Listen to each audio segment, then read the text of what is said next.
Bien, ¿y tú? Bien, también, por suerte. Bueno, ¿Me escucha bien a mí o no, cierto? perfecto, perfecto. Ya, Estoy tratando aquí de ubicarme bien nomás ahí, eh, porque necesito tener una cosa abierta acá, pero vamos a arreglarlo con algo acá. Eh, Parece que está mejor.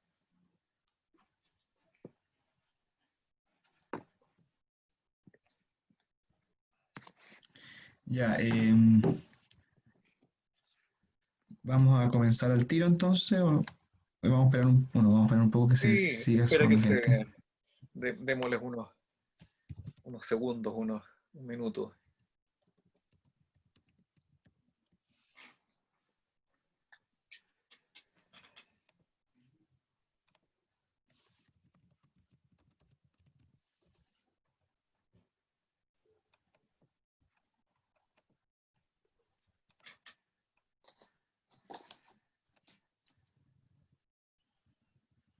Bueno, a todos los que se han ido sumando, todavía no vamos a comenzar, pero muy bienvenidos. Estamos con el ministro José Ignacio Vázquez. En breve iniciamos con esta cuarta charla del ciclo de eh, debates del proceso constituyente. Te voy a pedir, si es posible, ¿Mm? que me avises más o menos, porque yo voy a poner aquí igual, en mi reloj voy a poner un tiempo para no pasarme, porque yo a veces me empiezo a entretener con esto y me entusiasmo y continúo. Entonces déjeme ver acá dónde encuentro.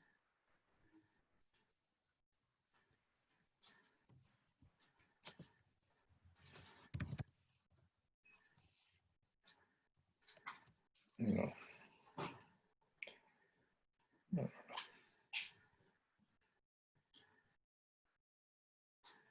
Ya, aquí está el temporizador. Y le vamos a poner personalizar, personalizar. Ahí le voy a poner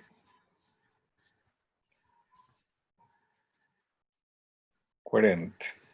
Cuando Ya. tú me digas, empezamos. Bueno, por respeto a la hora y también a su presentación, profesor, ministro, vamos a comenzar, yo creo. Muy bienvenidos todos a esta cuarta sesión del curso de grandes discusiones del proceso constituyente. La semana anterior nos habían acompañado el profesor Javier Infante, el profesor José Francisco García, Clemente Recabarren, y la semana pasada tuvimos la última charla que fue con el profesor Arturo Fermandois sobre el principio subsidiarial, Estado y el debate en torno a un Estado social, etcétera, etcétera.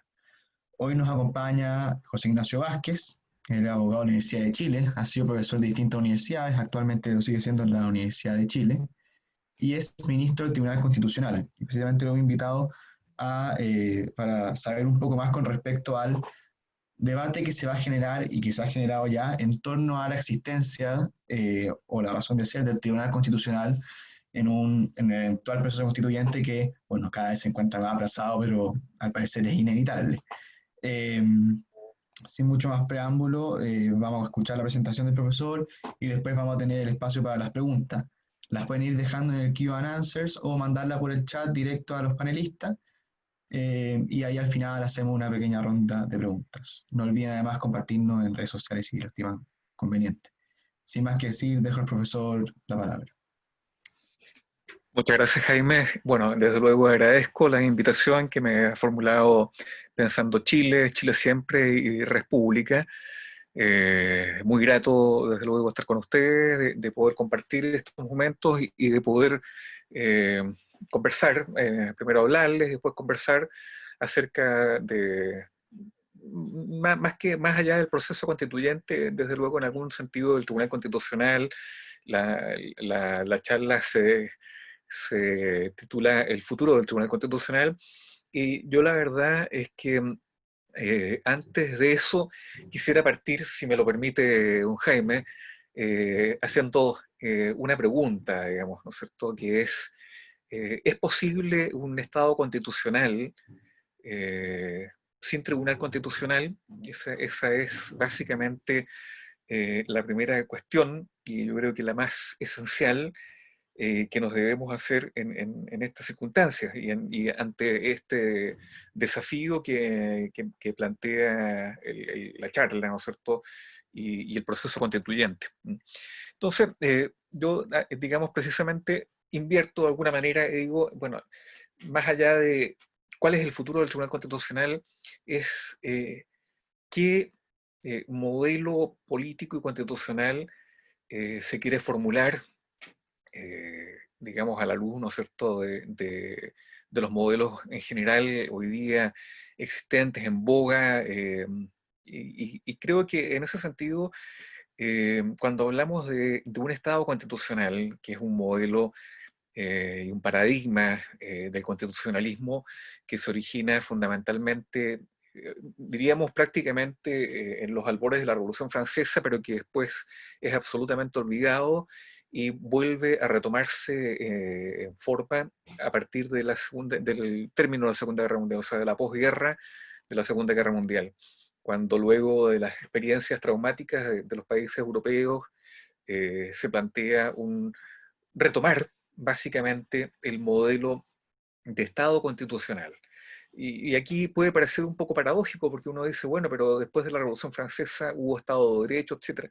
Sí, pero muy rápidamente el Estado constitucional, propiamente tal, o sea, aquel Estado en que la Constitución era, diríamos, la norma suprema, con vigencia absoluta, digamos, respecto de todo el ordenamiento jurídico, muy pronto se omitió, se olvidó y y básicamente pasó a tener un rango de soberano absoluto el legislador, o sea, la ley.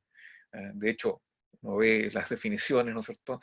Es una declaración de la voluntad soberana, etcétera, y el legislador pasó a tener un rango, y la ley pasó a tener un rango normativo y de autoridad muy superior a lo que debió haber sido frente a la Constitución. Entonces la Constitución pasó a ser meramente una, muchas veces una norma, un mero papel, como diría Ferdinand Lassalle, ¿no es cierto?, a mediados del siglo XIX, eh, una, una, una hoja prácticamente que en algún sentido legitimaba formalmente los regímenes democráticos, pero que no los legitimaba en el fondo. Bueno, ahí hay todo un análisis que uno puede hacer, y dado el tiempo no me quiero extender mucho en esto, pero sí, digamos, hacer la distinción, ¿no es cierto? Hay un ideal original en el contexto de la Revolución Francesa, que está impulsado por el propio constitucionalismo, que es una vertiente jurídico-filosófico-jurídica propia de la Ilustración y del liberalismo de la época, ¿no es cierto? Pero que a poco andar, dado la importancia y el excesivo poder que asumen los parlamentos en general, los órganos parlamentarios y el legislador en general, eh, pasa a tener, ¿no es cierto?, el legislador una supremacía, y la misma ley pasa a tener una supremacía, desde luego, dentro del ordenamiento jurídico, y la Constitución pasa a ser una norma más bien de referencia, legitimadora formal respecto de los ordenamientos jurídicos. Y vamos a llegar en esos términos, ¿no es cierto?, hasta prácticamente la época de la entreguerra, entre la Primera y la Segunda Guerra Mundial, donde el legislador en general, ¿no es cierto?, y esta idea de omnipotencia de la ley en el ordenamiento jurídico pasa a generar y a producir verdaderos estragos, ¿eh?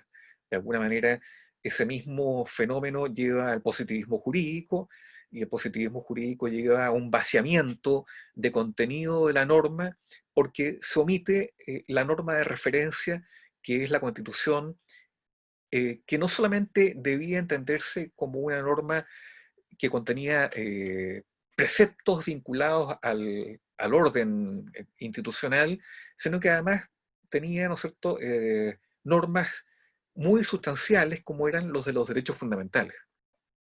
Y esas normas son omitidas en general, y el legislador pasa a transformarse legislador absoluto que hace y deshace en materia, digamos, de derechos fundamentales, etcétera, y si es necesario borrar derechos, ¿no es cierto?, modificarlos al punto de hacerlos desaparecer, lo haría y se hizo. La experiencia precisamente de los totalitarismos y de los autoritarismos es de alguna manera esa, ¿no es cierto?, esa experiencia. Entonces, tras esa experiencia y tras la debacle y los dramas y tragedias que se viven como consecuencia de alguna manera, de este proceso. Ahí también uno tiene que hacer un análisis político respecto a todo esto, pero desde el ámbito jurídico, desde luego que se produce un vaciamiento completo del derecho. ¿Ah? Y el Estado de Derecho, en consecuencia, pasa a ser meramente un mero Estado legal, ¿ah? Un mero Estado legislador. Eh, y como les digo, a partir de ese momento, y como consecuencia del término de la Segunda Guerra Mundial, se va a producir un cambio completo de paradigma. De alguna manera se vuelve hacia el escenario inicial, donde la Constitución y los derechos fundamentales pasan a ser un elemento fundamental, más allá simplemente de las meras normas de organización política que contenían las constituciones, y las constituciones entonces pasan a tener un rango fundamental en el nuevo Estado. Por eso que hablamos a partir de ese momento, en estricto rigor, de Estado constitucional de derecho, versus o en contraste con el Estado legal de derecho, y en consecuencia el legislador y la ley pasa a estar en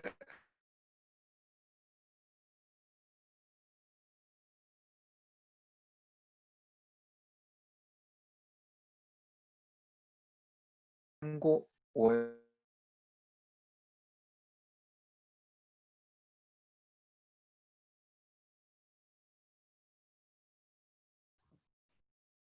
Bueno, el ministro se le dentro pegó de ese el esquema. internet.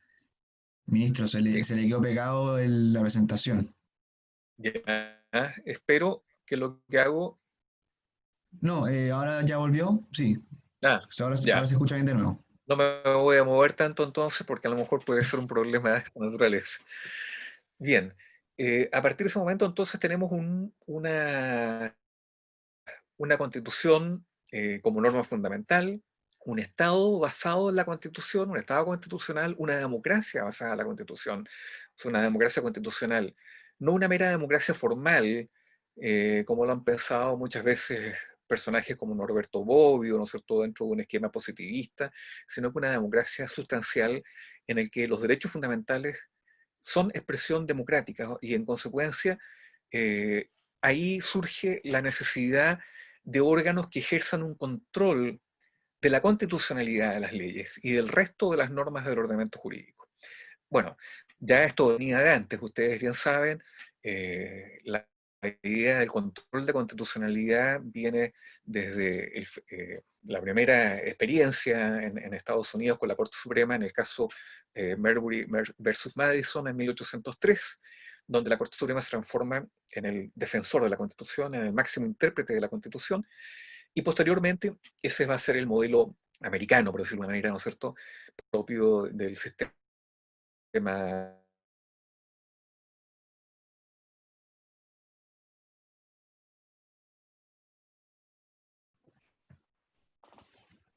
por la, digamos, inteligencia de Hans Kelsen, se formulan las primeras experiencias, los primeros tribunales constitucionales, órganos, diríamos, de control concentrado, de constitucionalidad de las leyes, como son los tribunales constitucionales, y hace 100 años atrás,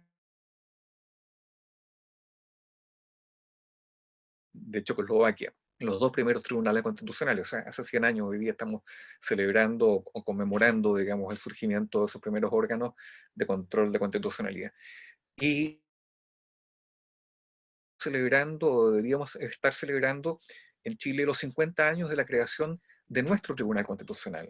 El mito de que este es un tribunal creado bajo la Constitución de 1980 exclusivamente y bajo la formación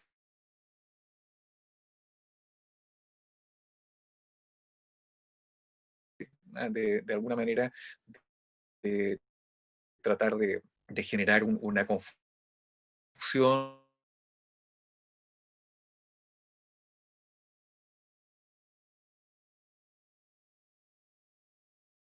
de reforma constitucional que se promulga en enero de 1970, pero que tiene antecedentes ya hacia los años 60, cuando se discutía primero en las jornadas de Derecho Público del año 64, celebradas o realizadas en la Universidad de Concepción, y por distintos autores que promueven, entre otros Alejandro Silva Bascuñán, Jorge Guzmán Dinator, de la Universidad de Chile,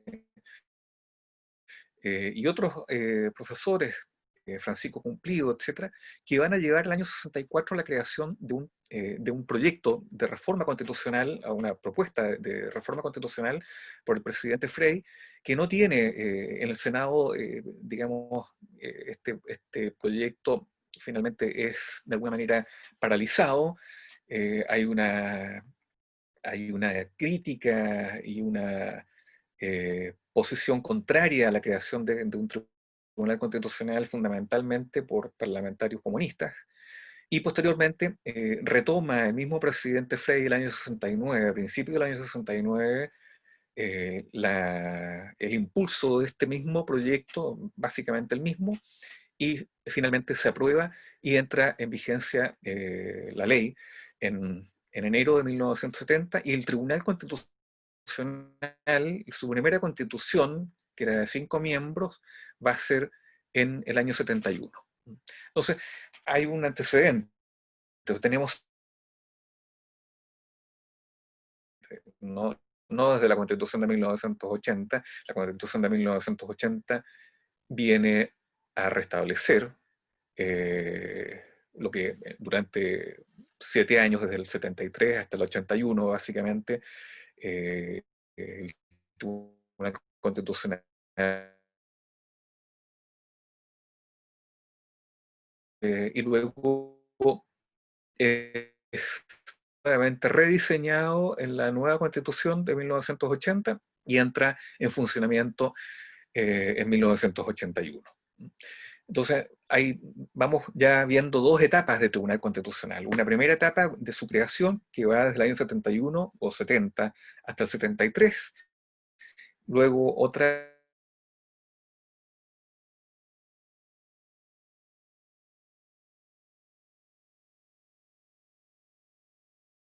que en el fondo genera una nueva constitución, aunque hoy día algunos pretendan eh, de alguna manera eh, simplemente olvidarse, digamos, de que hay una constitución desde 2005 firmada por otro presidente de la República, que es el presidente Lagos, y que se lo denominó por él mismo como una constitución del bicentenario. Entonces tenemos una nueva constitución, efectivamente, con muchas reformas y se han sucedido siguientes reformas. Pero a partir del 2005 tenemos una tercera etapa del Tribunal Constitucional, con nueva integración y con más atribuciones. Aquí voy a hacer un salto nuevamente hacia atrás y voy a decir, a propósito de la pregunta que me hacía yo mismo, que la podía hacer en general: ¿es posible un Estado constitucional sin tribunal constitucional? Bueno, ya un poco a la luz de la experiencia histórica que en términos muy resumidos he señalado, y a la luz de nuestra propia experiencia también histórica y política y constitucional, efectivamente el Estado constitucional importa precisamente una mayor jerarquía, ¿no es cierto?, de la norma constitucional. O sea, la norma constitucional pasa a tener un rango prácticamente de norma soberana. La Constitución es la soberana, más allá de que hayan autoridades que en virtud de la Constitución ejercen soberanía, tienen soberanía, etcétera, pero es la Constitución la norma soberana. Y en consecuencia, como norma soberana, debe ser debidamente resguardada. ¿Quién la puede resguardar? La puede resguardar el legislador, que se encuentra en una situación de inferioridad, que actúa fundamentalmente como consecuencia de reserva legal que hace la propia Constitución o el constituyente, y que debiera tener límites, pero que muchas veces en el fragor de las discusiones y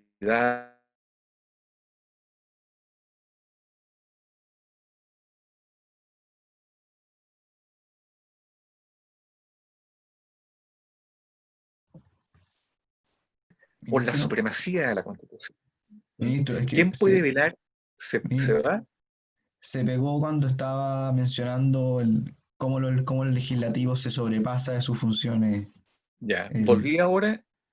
sí, ahora está bien de nuevo.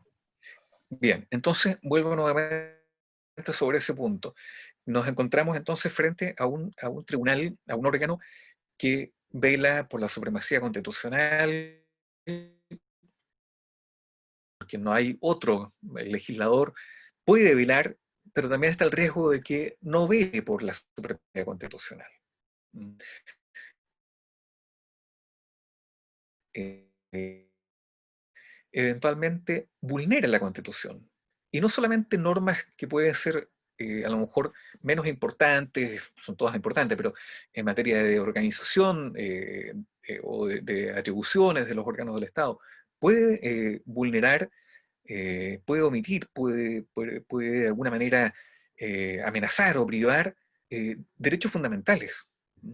Y en consecuencia, se hace necesario que haya un tercer órgano que entre de alguna manera a resolver esos aspectos, ¿no es cierto? Y a ejercer una especie de derecho de veto del legislador, o bien, ¿no es cierto?, un ejercicio de defensa de la Constitución.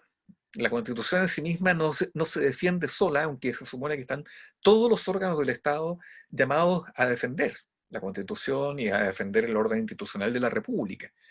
Pero puede ser que determinadas mayorías, en definitiva, pretendan modificar el ordenamiento constitucional, modificar las normas constitucionales. Entonces, de ahí surge, ¿no es cierto?, la necesidad, y por eso que la mayoría de los países europeos, por ejemplo, tienen tribunales constitucionales. La mayoría. Puede ser que alguno esté concentrado en un órgano de carácter jurisdiccional, en una corte, ¿no es cierto? Pero la mayoría tienen tribunales constitucionales. O sea, la mayoría de los países hoy día que tienen regímenes o que tienen democracias constitucionales y estados constitucionales tienen algún órgano autónomo o independiente que ejerce la función de supremacía constitucional o de control de constitucionalidad. Y la mayoría, ojo, prácticamente un 89%, ejerce de alguna manera un control preventivo de ley. O sea, el legislador hoy día no es un legislador, no debe serlo tampoco, porque está el riesgo de que su actuación, su voluntarismo muchas veces, ideológico, etcétera, lo lleve a generar de alguna manera amenazas, ¿no es cierto?, o limitaciones al ejercicio de los derechos fundamentales. Y eso, el tema de los derechos fundamentales hoy día es un tema que es esencial al Estado constitucional. Entonces, bueno, por eso que yo planteaba la pregunta, ¿es posible un Estado constitucional, un Estado donde la Constitución es la soberana, donde la Constitución es la que inspira todo el ordenamiento jurídico, sin un tribunal constitucional? La realidad internacional del derecho comparado indica que no es posible, por algo está en la mayoría de los países más avanzados dentro de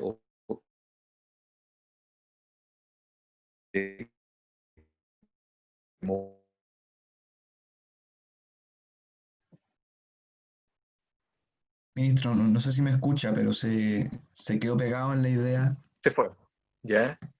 se quedó pegado en que está extendido en la mayoría de los países avanzados el Tribunal Constitucional.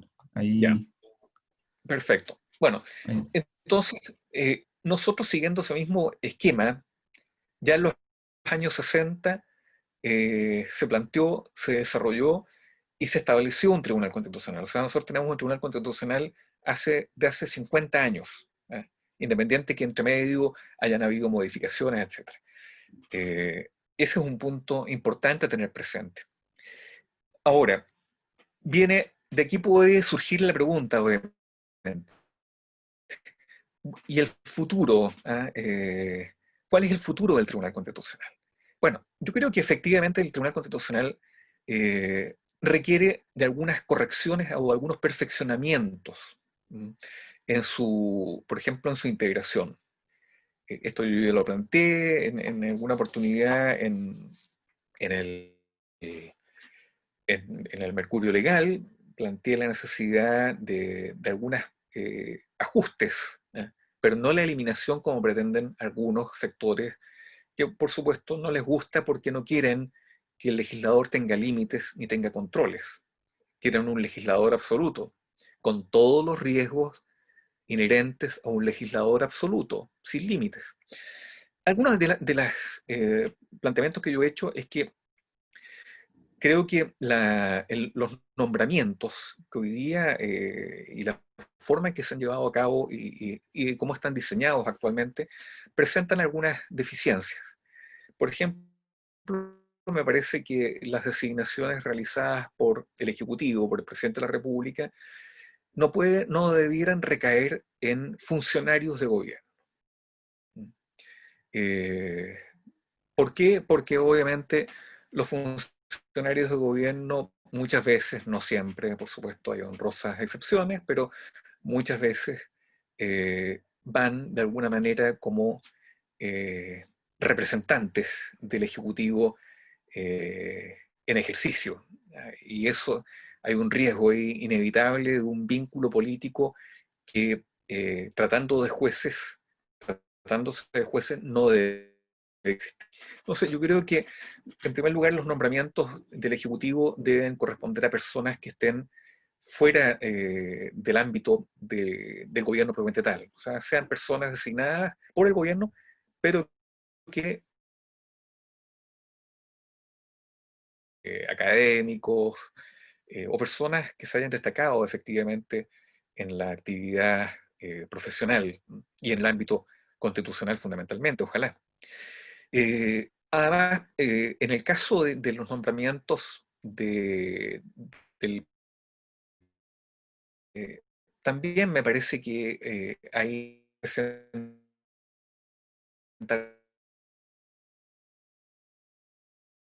que, que están vinculadas políticamente. Y en consecuencia, lo que se está enviando al Tribunal Constitucional son representantes de partidos políticos. Y un tribunal no puede tener, ¿no es cierto?, en definitiva, representantes de partidos políticos. Tienen que ser personas que tengan una formación que les permita ejercer efectivamente como jueces, imparciales, independientes, autónomos, ¿no es cierto?, de cualquier mandato político o partidista. No, no estoy diciendo que no tengan una visión política, todos tenemos una visión política, pero tenemos que tener una visión de alguna manera y una posición, mejor dicho, independiente y autónoma completamente de los intereses partidistas. Entonces, y finalmente están las designaciones realizadas por la Corte Suprema, de donde yo he sido nombrado. Me parece que ese es el modelo, no porque yo haya sido nombrado, pero me parece que ese es el modelo que debieran de alguna manera adoptar los otros poderes del Estado para los nombramientos correspondientes. En el Poder Judicial, bueno, hay un concurso de oposición de antecedentes donde los interesados presentan sus antecedentes, la Corte Suprema hace una selección y finalmente se llama a una audiencia pública donde los seleccionados van a exponer públicamente, están hechas las grabaciones, uno expone públicamente, se graba y se sube a la red, ¿no es cierto? Y en consecuencia después la Corte Suprema, el Pleno de la Corte Suprema designa a quien estime, ¿no es cierto?, que debe ejercer ese cargo. Ese mecanismo me parece mucho más transparente, democrático, que los por el Ejecutivo o los realizados por el Congreso. En consecuencia, el mecanismo de concurso de oposición más audiencia pública debiera ser también imitado y realizado por el presidente de la República, por el Ejecutivo y por el legislativo. A lo mejor en el caso del presidente de la República no es necesario que haya una, una oposición de antecedentes o una audiencia pública, pero respecto de lo que primero señalé, es decir, que sean personas que vengan de afuera del ámbito del propio gobierno, me parece que es mucho más sano y desde luego constituye un aporte más sustancial para el propio tribunal, porque si no, de otra manera, lo que está ocurriendo es que se están enviando prácticamente o podrían enviarse funcionarios del gobierno eh, a ejercer funciones dentro del Tribunal Constitucional. Y el Tribunal Constitucional, cuando se diseñó, parece que estoy de nuevo está inestable ¿sigo conectado? Seguía conectado. Ya, bien.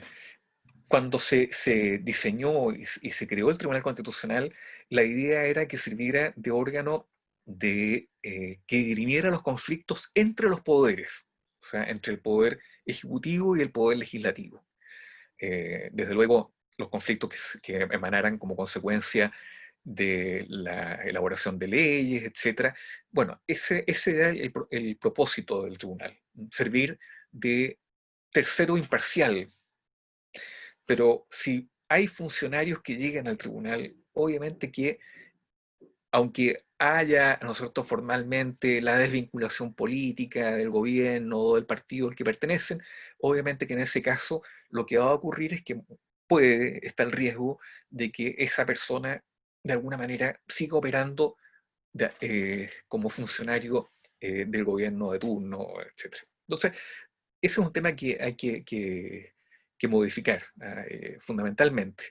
Eh, y creo que eso le haría muy bien al tribunal, porque de alguna manera volvería a ser un órgano como lo fue en sus inicios y durante mucho tiempo, en las últimas configuraciones, ¿no es cierto? Un órgano en que lo integraban personas de reconocida calidad jurídica, constitucional o como juristas.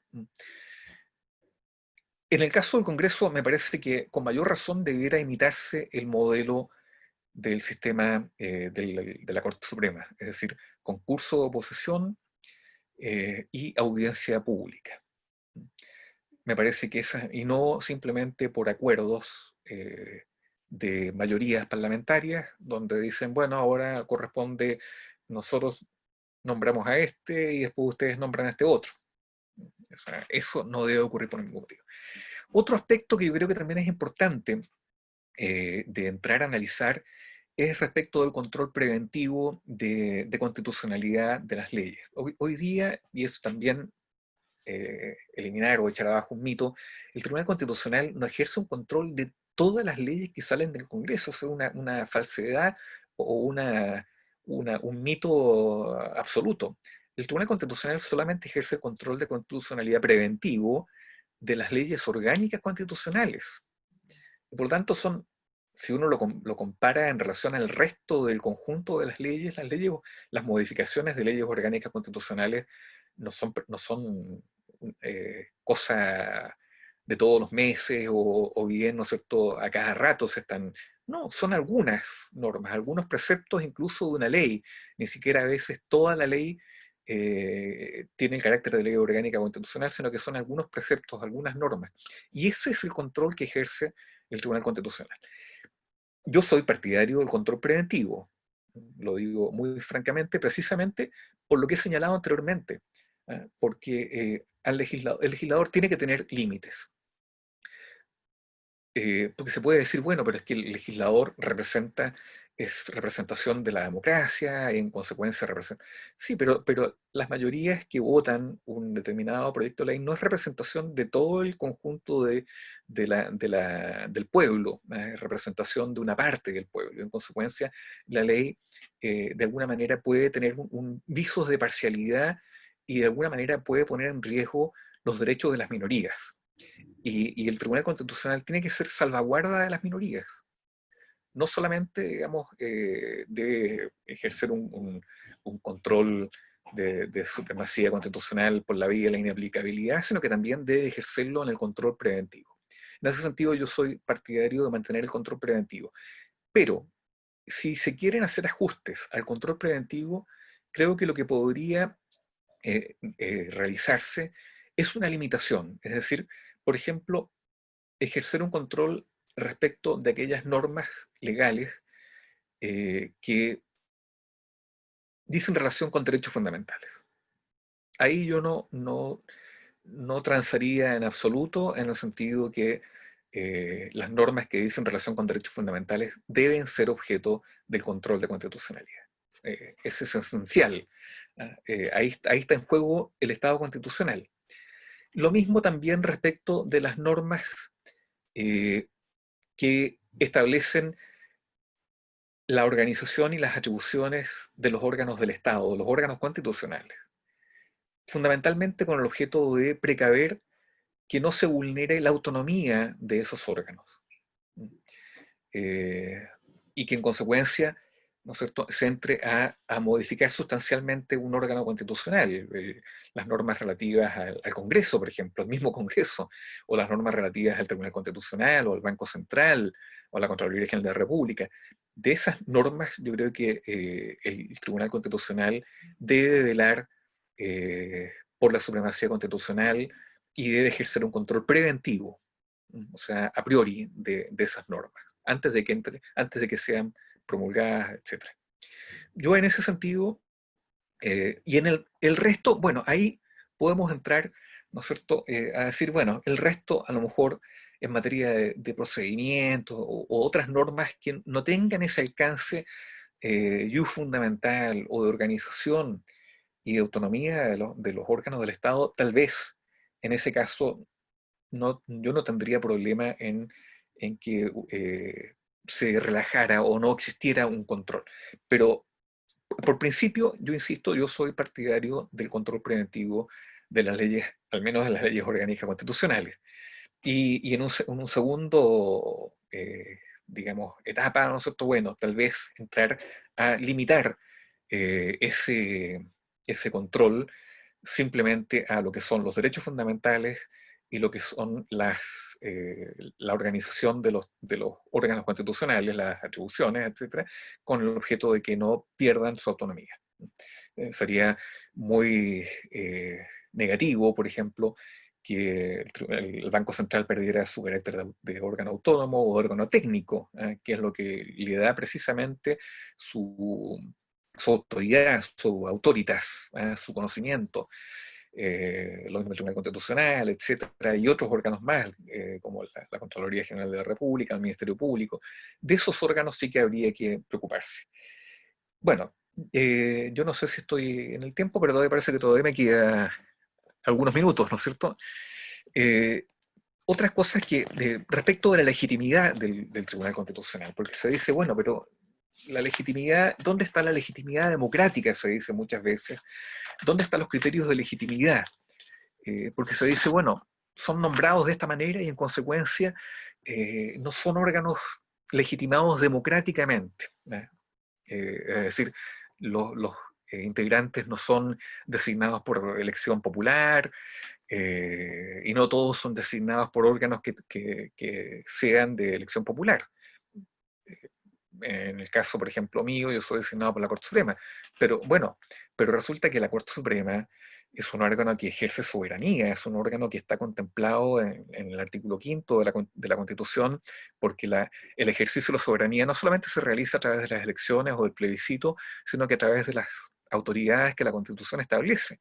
Y en consecuencia, mi designación, como la designación de otros colegas, ¿no es cierto?, es realizada por un órgano que, si bien es cierto, sus integrantes no son electos popularmente, sin embargo, han sido designados por un mecanismo que la propia Constitución establece, con participación de dos órganos constitucionales, como el Ejecutivo y el Legislativo, y además la Constitución, aunque uno podría decir, bueno, pero eso es una razón simplemente, meramente de texto, ¿no? El hecho de que la Constitución diga que eh, ejercen soberanía también a través de las autoridades que la Constitución establece, y en consecuencia el Tribunal Constitucional o los ministros del Tribunal Constitucional tendrían soberanía. Pero más allá de eso, hay otros criterios hoy día que se aplican para entender la legitimidad de estos órganos, que no es solamente la legitimidad meramente formal, numérica, ¿no es cierto?, de votos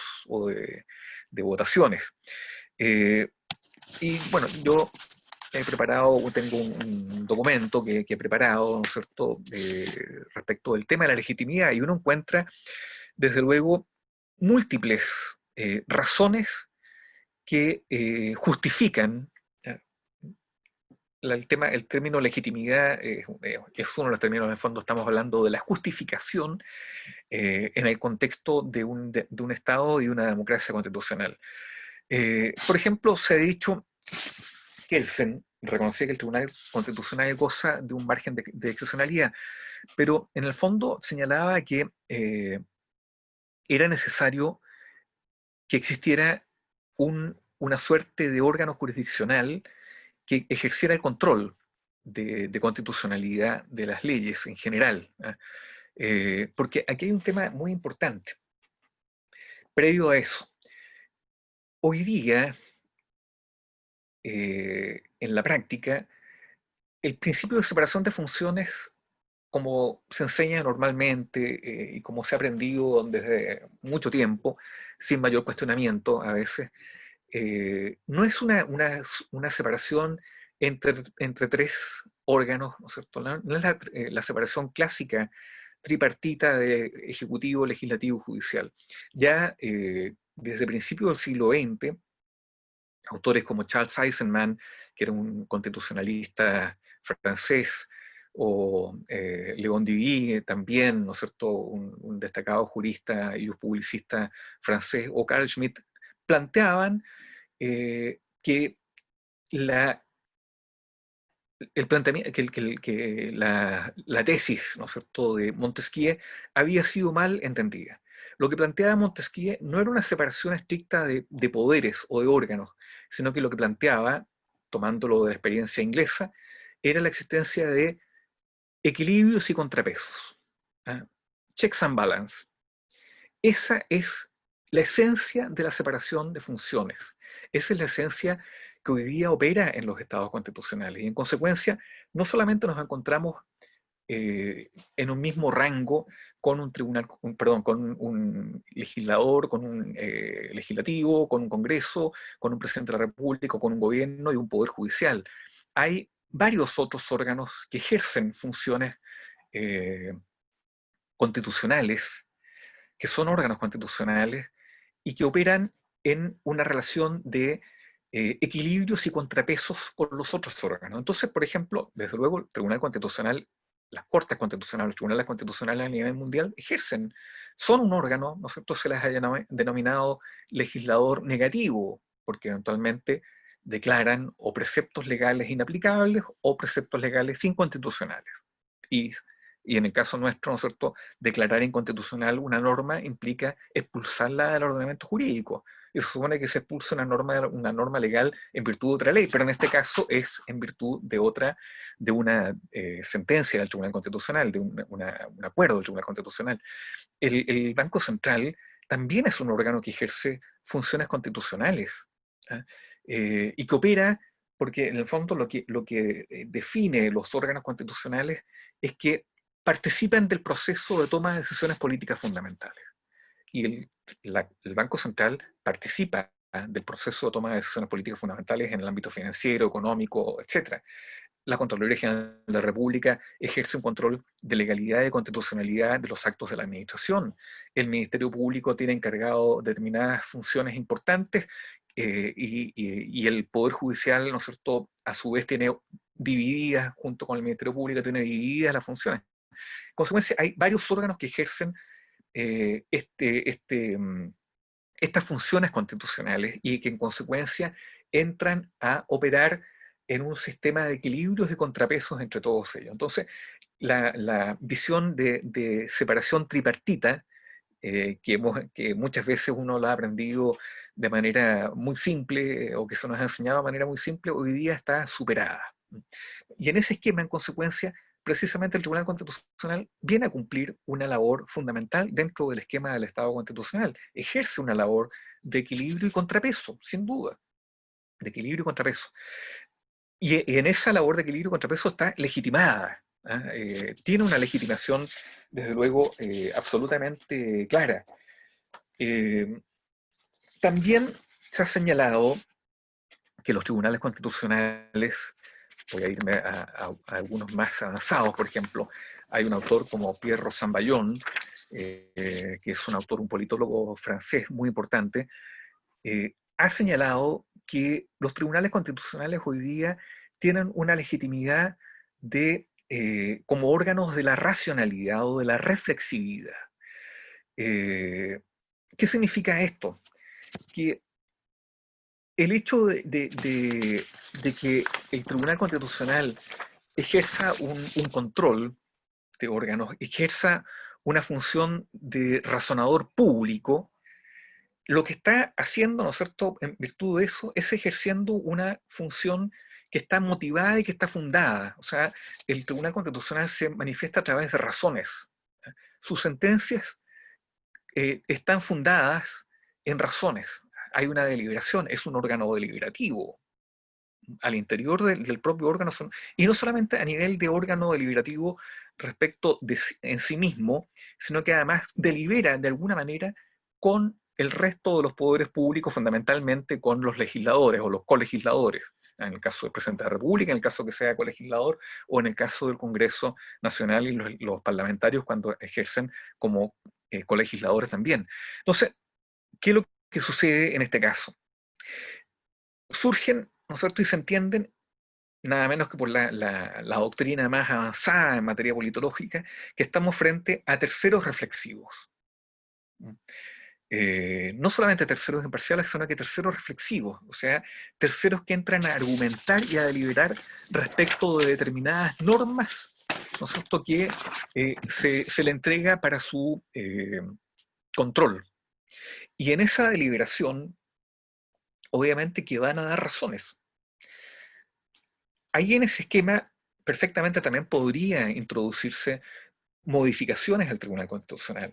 De manera que, por ejemplo, cuando el Tribunal Constitucional, conociendo de un requerimiento parlamentario respecto de una norma, o simplemente por la vía del control preventivo de una norma orgánica constitucional, declara que esos determinados preceptos son inconstitucionales, en ese caso lo que debería existir es un sistema en que la norma debiera volver al Congreso, al legislador, para una segunda revisión de esta materia, y que la norma no saliera inmediatamente declarada inconstitucional simplemente por la mera sentencia del Tribunal Constitucional. Podría ser, ¿no es cierto?, en ese caso, una fórmula que permitiera darle una oportunidad al legislador para entrar eh, a ajustar, ¿no es cierto?, y a considerar lo planteado por el Tribunal Constitucional. Ahí habría un elemento que llevaría al Tribunal Constitucional a legitimarse aún más, ¿no es cierto?, en función de una deliberación, de, una, de un razonamiento y de una especie de ejercicio más bien de diálogo, ¿no es cierto?, con los poderes colegisladores, ¿no?, que sería por lo demás muy enriquecedor. Entonces, eh, esto da para mucho más, esta conversa. He querido sintetizar determinados elementos, pero como para digamos, terminar con esta parte, la verdad es que el Tribunal Constitucional, eh, y además aquí voy a agregar una última cosa, si me lo permite, Jaime. El Tribunal Constitucional es fundamental como órgano del Estado constitucional, porque vela precisamente porque la integridad de la Constitución se mantenga. Y la integridad de la Constitución puede modificarse, si no tenemos un Tribunal Constitucional, la integridad de la Constitución puede modificarse frente a un legislador libre absolutamente o soberano absolutamente, porque por la vía de las leyes, sin control, se puede ir modificando el texto de la Constitución. Y quiero agregar un último punto aquí también, porque uno se puede decir, bueno, ¿y por qué no es la Corte Suprema como era anteriormente quien ejercía, por ejemplo, en este caso, y quien conocía y resolvía del requerimiento de inaplicabilidad. Porque, a ver, la experiencia demostró que la Corte Suprema, que era un órgano de casación, un tribunal de casación, fue diseñado no solamente en Chile, sino que en sus orígenes y en el modelo francés, fue diseñado como un órgano destinado principalmente a servir de límite y de control a los jueces, para que los jueces no fueran quienes, ¿no es cierto?, entraran de alguna manera a desconocer las leyes. Y en consecuencia, en una perspectiva de desconfianza hacia los jueces, eh, en la Revolución Francesa, ¿no es cierto?, en el contexto de la Revolución Francesa, se crea un órgano destinado a salvaguardar la norma legal. En la casación no hay causales en la casación destinadas, digamos, a salvaguardar la norma constitucional, es a salvaguardar la norma legal. Ese es el sentido de los tribunales de casación.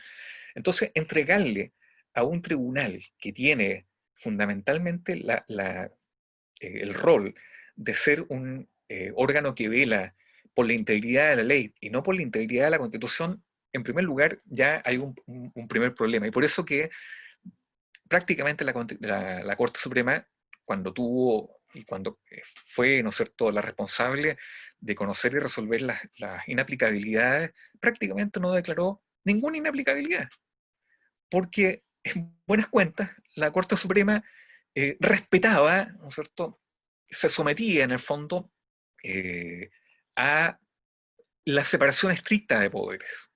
Y entonces, de alguna manera, no entraba a cuestionar a otro poder del Estado. Y entonces, simplemente entraba a conocer el fondo de la inaplicabilidad, no la forma, y por lo tanto, si había un problema de forma en la elaboración de la ley, iba a declararlo simplemente el recurso o el requerimiento lo iba a declarar inadmisible. Entonces, nos encontramos con que enfrentados o comparados un tribunal constitucional, un órgano que ejerce la supremacía de manera concentrada, especializada en la supremacía constitucional, versus un órgano que tiene muchas otras atribuciones, como la Corte Suprema, que no tiene una especialidad. De hecho, ¿no es cierto?, la Corte Suprema se divide en 4 salas, hay una sala laboral y hay una sala constitucional, pero conoce esa sala constitucional muchos otros recursos y otras acciones, etcétera, que los que pudiera conocer por la vía de la inaplicabilidad. En consecuencia, lo normal es que se ha entregado a un órgano especializado el conocimiento y a un control concentrado la supremacía constitucional. Y finalmente, un detalle pequeño, hay algunos que han planteado incluso ir hacia un modelo al estilo anglosajón, en que cada juez de la República pueda declarar inaplicable o inconstitucional una norma. Ese sería el caos más absoluto, porque cada juez, con su criterio, resolviendo esto, ¿no es cierto?, sería, bueno, ustedes se imaginarán, cada juez resolviendo a su criterio, a su personal criterio, la constitucionalidad de las normas. Sería absolutamente caótico. Por eso entonces tiene que haber una jurisprudencia uniforme. Por eso entonces tiene que haber un solo tribunal constitucional o un órgano que ejerce la jurisdicción constitucional de manera concentrada y no entregárselo nuevamente al Poder Judicial. Tampoco se ha planteado, una última cosa, se ha planteado, por ejemplo, que sea el Tribunal Constitucional que conozca los recursos de protección, siguiendo un poco el modelo europeo, fundamentalmente el español, que conoce el amparo que es la protección nuestra en España. Lo que pasa es que es distinto el modelo, porque el Tribunal Constitucional Español ejerce una suerte de sectoral y no todo llega al Tribunal Constitucional, y el Tribunal Constitucional puede ver algunas cosas y otras no verlas simplemente. Entonces, en ese sentido, mantener el esquema del Tribunal Constitucional, si queremos mantener un Estado constitucional, es absolutamente necesario y esencial. Muchas gracias, ministro. Ha sido una presentación muy completa, con todos los detalles necesarios para entender la problemática que está detrás. por respeto al tiempo, pero aprovechando que hay preguntas del público, una mezcla, una pregunta de síntesis. Una de las objeciones, y usted la mencionó durante la presentación, es que el Tribunal Constitucional sería una especie de tercera cámara, o que es una forma en la cual el derecho inhibe la política. Eh, ¿Es una crítica o una acusación fundada y cómo se responde a ella? Sí, bueno, se ha hecho y hay eh, algunas personas, algunos académicos incluso, que insisten, ¿no es cierto?, en, en señalar y han inventado este concepto de la tercera cámara. En estricto rigor, no es una tercera cámara, porque en teoría y en general ha sido la práctica, el tribunal es un órgano jurisdiccional, o sea, es un órgano que opera de acuerdo a derecho, que resuelve de acuerdo a derecho, sin perjuicio de que está resolviendo respecto de una norma que es política. En la constitución política de la República, y en consecuencia, eh, a lo que está enfrentado, que no ocurre en el caso de la Corte Suprema, que no se enfrenta a una norma política y por lo tanto por eso que puede tener una visión a veces absolutamente neutra en esa materia, a veces. Sin embargo, la idea de la tercera cámara, a menos que sea en la práctica pueda transformarse en un órgano cuyos nombramientos efectuados por los poderes políticos en cierto sentido, eh, desvirtúen, ¿no es cierto?, el sentido de las designaciones y se nombren a personas eh, que no tienen, ¿no es cierto?, la idoneidad propiamente tal para ser jueces. Claro, eso podría conducir a transformar al órgano, al Tribunal Constitucional, en un órgano más bien de naturaleza política, ¿eh? Y donde las visiones políticas partidistas, fundamentalmente, eh, sean más importantes que las visiones jurídicas. Ese es el riesgo, y es cierto, puede existir el riesgo de transformar al Tribunal Constitucional en una cámara, en una especie de cámara, ¿no? Y el riesgo está precisamente muchas veces en quienes, digamos, y son responsables los mismos a veces que hacen esta crítica y que critican la composición del tribunal o que dicen, ¿no es cierto?, estiman que tiene una determinada mayoría por aquí o minoría por acá, etcétera. Porque en el fondo cuando se plantea qué es lo que quisieran o cómo quisieran que fueran las designaciones, prácticamente quisieran que fueran de manera política. Entonces, hay una contradicción en eso que uno la puede encontrar muy fácilmente. De decir, mire, es que lo que pasa es que como no está conformado como esas personas quieren, sino que, claro, hay personas que tienen visiones, no militancias, voy a decir, que tienen visiones en un sentido que va a ser lo normal, porque el juez no es absolutamente neutro. Eh, es imposible que sea absolutamente neutro. Todos tenemos visiones valóricas, visiones ante la vida, ante los derechos fundamentales, etcétera, que nos ponen en situación de tener una opinión jurídica, se supone. Entonces, mira, yo insisto, el ideal es que la formulación del Tribunal Constitucional sea precisamente como lo planteaba originalmente, en que en los nombramientos se resguarde el carácter, la idoneidad de quien va a llegar al Tribunal Constitucional. Me refiero a idoneidad intelectual, moral, política, etc.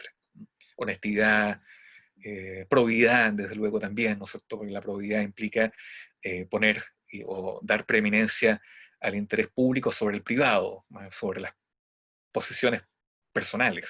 El juez debe desprenderse de las posiciones personales, debe ser capaz de desprenderse de las posiciones personales. Eh, Me refiero a las posiciones contingentes personales. No sé si con eso, perdón, respondo algo de lo que tú me planteabas. Sí, profesor, sí, ministro, muchas gracias. También ahora ya cumplimos la hora, damos muchas gracias por su presentación, por responder las preguntas. Eh, También gracias a todos los que nos acompañaron. Así hemos terminado ya nuestro ciclo de charlas sobre el proceso constituyente de Pensando Chile y República. Agradecer al ministro nuevamente y que ojalá después podamos tener alguna instancia de conversación. Encantado, encantado. Muchas gracias, Jaime. Muchas gracias a quienes me invitaron, nada más. Y gracias a los asistentes. Y yo encantado de volver a conversar y de seguir en esto, en esta área o en otras, algunas otras que uno podría tener algún interés también. Ni un problema. Encantado de colaborar con ustedes. Muchas gracias, ministro, y gracias a todos los que nos acompañaron.